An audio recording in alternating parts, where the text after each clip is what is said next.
என்னுடைய நண்பன் பாரதியின் மகனான மனோஜ்குமார் அவன் மறைந்த செய்தியை கேட்டு மிகவும் அதிர்ந்து போனேன்.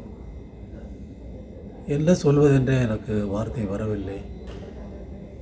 இப்படி ஒரு சோகம் பாரதிக்கு நிகழ்ந்திருக்க வேண்டாம் என்று தோன்றினாலும் நிகழ்வதை நம்மால் தடுக்க முடியாது, ஏற்றுக்கொண்டுதான் ஆக வேண்டும் என்று காலம் விதித்திருக்கின்ற காரணத்தால் மனோஜின் ஆத்மா சாந்தி அடைய இறைவனை வேண்டுகிறேன்.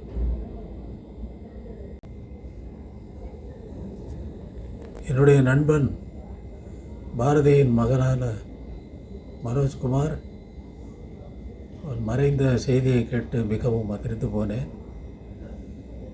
என்ன சொல்வதென்றே எனக்கு வார்த்தை வரவில்லை.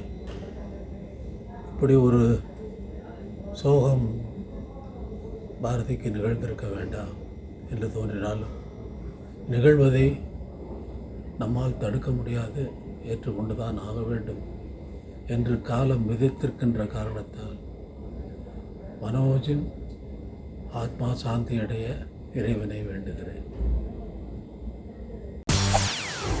செய்திகளை உடனுக்குடன் தெரிந்து கொள்ள உடனே சப்ஸ்கிரைப் பண்ணுங்க.